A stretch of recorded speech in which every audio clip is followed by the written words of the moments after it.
చరణ్ కౌశిక్ గారు ఒక్కసారి బాలరాజ్ యాదవ్ గారు అడుగుతున్నటువంటి ప్రశ్నలకు సమాధానం చెప్పే ప్రయత్నం చేస్తారా? గతంలో 15,000 అని చెప్పేసి కాంగ్రెస్ ప్రభుత్వం అన్నమాట వాస్తవమా కాదా?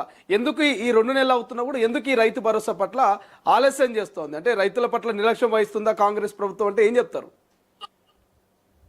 తెలంగాణ రాష్ట్రంలో కాంగ్రెస్ ప్రభుత్వం దేశంలో ఏ రాష్ట్రంలో చేయని విధంగా తెలంగాణ రాష్ట్రంలో కాంగ్రెస్ ప్రభుత్వం రైతు రుణమాఫీ కాదు, రైతు రుణమాఫీ 21,000 కోట్ల రూపాయలు, అదేకాక ఈ 2 సంవత్సరాల కాలంలో 1,20,000 కోట్ల రూపాయలు రైతు సంక్షేమం కోసం ఖర్చు పెట్టింది. రీసెంట్ గా మెషినరీస్ మీద కూడా సబ్సిడీ తీసుకొచ్చే పథకాన్ని కూడా ఆల్రెడీ కాంగ్రెస్ ప్రభుత్వం ప్రారంభించింది. అదే కాకుండా బోనస్ సంబంధించి 418 కోట్ల రూపాయలు రీసెంట్ గానే కేటాయించుకున్నాం.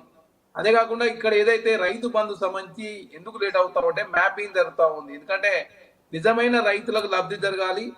అదే కాకుండా ఎవరైతే వ్యవసాయం చేసుకున్న వాళ్ళకి మాత్రమే రైతు బంధు ఉండాలి. సాగు ఉపయోగకరమైన భూములకు మాత్రం రైతు బంధు ఉండాలి. చెట్లకు కావచ్చు, అదే కాకుండా గుట్టలకు కావచ్చు, గ్రానైట్ భూములకు కావచ్చు, మైనింగ్ కావచ్చు, అదే కాకుండా ఔటర్ రింగ్ రోడ్ లో పోయిన భూములకు కావచ్చు, రోడ్లలో పోయిన భూములకు కూడా ఆనాడు రైతు బంధు ఇచ్చారు. కాబట్టి రైతు భరోసా అనేది గతంలో 5,000 రూపాయలు అంటే మేము 7,500 రూపాయలు ఇస్తానని చెప్పిన మాట వాస్తవం. మేము 6,000 రూపాయలు పెంచి 1,000 రూపాయలు పెంచి తెలంగాణ రాష్ట్రంలో కాంగ్రెస్ ప్రభుత్వం రైతు భరోసా ఇచ్చింది. అది కూడా రికార్డు స్థాయిలో 9 రోజులలో 9,000 కోట్ల రూపాయల అకౌంట్ లో డిపాజిట్ చేసాం. అదే కాకుండా ఇప్పుడు కూడా రైతు భరోసా ఏదైతే ఉందో కాంగ్రెస్ ప్రభుత్వం చెప్పినటువంటి 6,000 రూపాయలు ఖచ్చితంగా ఇవ్వబోతా ఉంది. కాకపోతే ఆ మ్యాపింగ్ సంబంధించి కొంత లేట్ అవ్వడం మూలంగా మాత్రమే కొంత లేట్ అయిన మాట వాస్తవం. గతంలో బీఆర్ఎస్ ప్రభుత్వంలో చాలా ఆగస్టు వరకు కూడా ఇచ్చిన రోజులు ఉన్నాయి, ఏది యాసంగి సంబంధించి. తర్వాత ఏదైతే వానాకాలం సంబంధించి డిసెంబర్ వరకు ఇచ్చిన రోజులు ఉన్నాయి. కాబట్టి దాన్ని బీఆర్ఎస్ పార్టీ ఏంటంటే రాతాండం చేసే ప్రయత్నం. ఎందుకంటే తెలంగాణ రాష్ట్ర ఆర్థిక వ్యవస్థను దివాలా తీపించారు, మొత్తం విధ్వంసం అయిపోయింది తెలంగాణ ఆర్థిక వ్యవస్థ. నిజంగానే కేసీఆర్ గారు 3వ సారి ముఖ్యమంత్రి అయి ఉంటే శ్రీలంకలో రాజపక్సేని, బంగ్లాదేశ్ లో షేక్ హసీనాను తరిమినాడు తెలంగాణ ప్రజలు తరిమేవాళ్ళు. ఎందుకంటే 11వ రోజు నుంచి ఆర్బీఐ మీద ఆధారపడి తెలంగాణ రాష్ట్రం ఓడిని తీసుకొచ్చి రాష్ట్రాన్ని పరిస్థితికి దిగజార్చింది. అదే కాకుండా గతంలో వరి సాగు చేయదని చెప్పిన కేసీఆర్ గారు వరి వస్తే ఉరి అని చెప్పిండు. అదే కాకుండా గతంలో తరుగు పేరు మీద 7 నుంచి 8 కిలోలు తరుగు ఉండేది. ఇప్పుడు తరగనే ప్రసక్తే లేదు. రైతుల నుంచి ప్రభుత్వమే వరి కొనుగోలు చేస్తా ఉంది, ఎక్కడ తరగనే ప్రసక్తే లేదు. 48 గంటల్లో అకౌంట్ లో డిపాజిట్ చేస్తా ఉంది. గతంలో ఎప్పుడు డిపాజిట్ చేసారో తెలంగాణ సమాజం అంతా కూడా చూసి.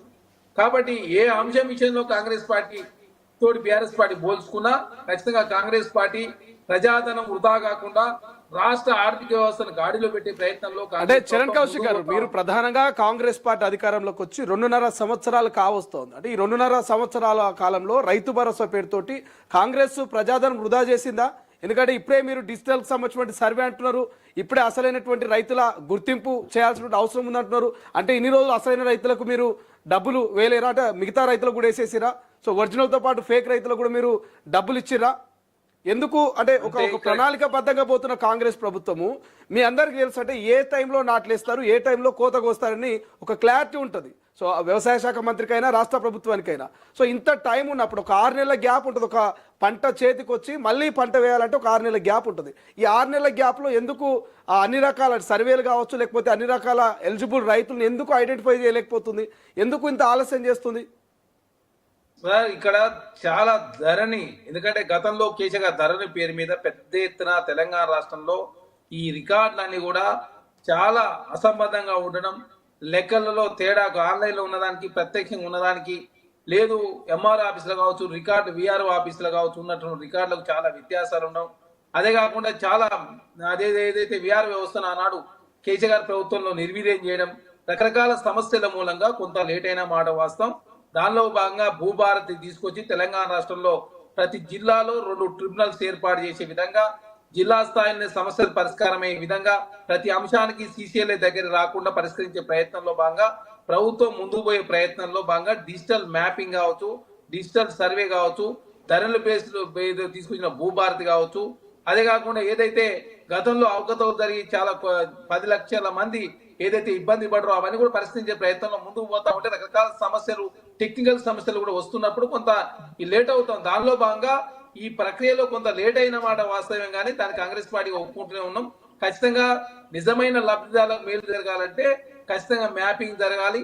అదే కాకుండా వ్యవసాయ యోగ్యమైన భూములు మాత్రం రైతు భరోసా ఇస్తే నిజమైన లబ్ధిదారులకు మేలు జరుగుతుంది. కాబట్టి అదేదో రియల్ ఎస్టేట్ వ్యాపారులకో లేకపోతే రాజకీయ నాయకులకో లేదా వ్యాపారం చేసుకునే వాళ్ళకి మేలు జరిగే విధంగా గతంలో ఉన్నది, ఇప్పుడు కూడా అది కంటిన్యూ అవుతా ఉంది. కాబట్టి దాన్ని పరిష్కరించే ప్రయత్నంలో భాగంగా ప్రభుత్వము ఈ మ్యాపింగ్ జరుగుతూ ఉంది కదా, మ్యాపింగ్ సమస్య పరిష్కారం అయిన తర్వాత ఖచ్చితంగా రైతు బంధు ఏదైతే 6,000 రూపాయలు ఇస్తానని 7,500 ఇస్తానని చెప్పిన మాట వాస్తవం. దాన్ని 6,000 రూపాయలు ఇప్పుడు ఇస్తాం. భవిష్యత్తులో మళ్ళీ రాష్ట్ర ఆర్థిక పరిస్థితి పురోగతి లభించిన తర్వాత మళ్ళీ పెంచుతామని చెప్పేసి చాలా స్పష్టంగా ప్రభుత్వం ప్రకటించింది. బాలరాజు దానిలో గారు, భాగంగా సో ముందుకు పోతాం కాబట్టి గత ప్రభుత్వమే ఇప్పుడు నిధుల కొరతకు కారణం అంటూ చరణ్ కౌశిక్ గారు చెప్తా ఉన్నారు. రైతులకు రైతు భరోసాను సకాలంలో వేయలేమంటే గత ప్రభుత్వం చేసిన అప్పులు వాటి కడుతున్న మిత్తులే మరి దీనికి కారణం అనేటువంటి విధంగా చరణ్ కౌశిక్ గారు చెప్తా ఉన్నారు. మీరు ఏకీభవిస్తారా ఒక ప్రతిపక్ష నేతగా?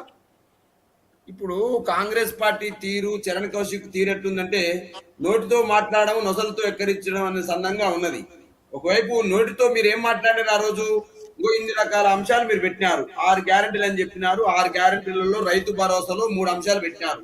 ప్రతి ఏటా రైతులకు, కౌలు రైతులకు ఎకరానికి 15,000 రూపాయలు ఇస్తామన్న మాట వాస్తవం కాదా? ఈ 15,000లో కౌలు రైతులకు సంబంధించి ఇంతవరకు పట్టుకున్నారా? వాళ్ళ లెక్క తీర్చారా? వాళ్ళని గతంలో ఏం చెప్పారు, ఏముందా కౌలు రైతులు లెక్క తెలుతున్న ఈజీ అని చెప్పేసి ఆ రోజు ప్రతిపక్ష నాయకుడుగా ఉన్నటువంటి రేవంత్ రెడ్డి గారు ఏం మాట్లాడారు? ఈ రోజు కౌలు రైతుల్ని 2.5 సంవత్సరాలు అయింది మీరు అధికారంలోకి వచ్చి ఇంతవరకు పట్టించుకోని పరిస్థితి ఉన్నది. కనీసం ఆ రైతుల్లో కేసేటువంటి రైతు బంధాన్ని సరిగ్గా వేస్తున్నారంటే అది కాస్త 7,500 కాస్త 6,000 అయింది.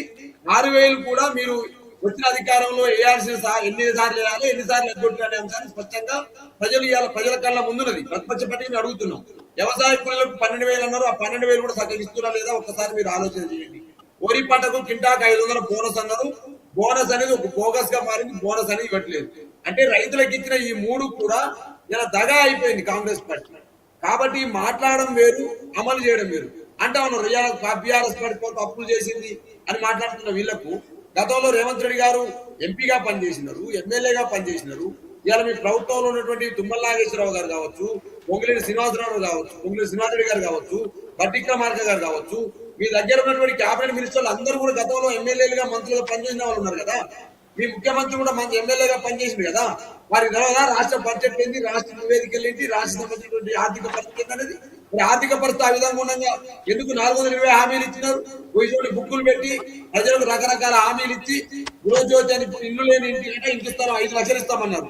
ఇచ్చిర్రా? ఇళ్ల స్థలంతో 5 లక్షలు వచ్చింది. ఇంటి స్థలం వచ్చింది అసలు 5 లక్షలే ఇస్తున్నామో కానీ మరి ఈ ఇంటి స్థలం వచ్చింది పేదోళ్ళకి. అదేవిధంగా ఉద్యమకారులకు 250 చదరపు గదాల స్థలం, చరణ్ కూడా ఉద్యమకారుడే. మరి ఆయన 250 గదాల స్థలం గచ్చిపోలో వచ్చిందా లేదా అడుగుతా ఉన్నాను నేను.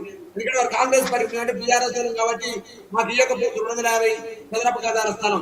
చరణ్ కౌశిక్ యాదవ్ గారు, లోకేష్ యాదవ్ గారు, పుణ్యకైలాస్ నేత గారు, అనేక మంది వాళ్ళు ఉద్యమకారులు కాంగ్రెస్ పార్టీన్నారు.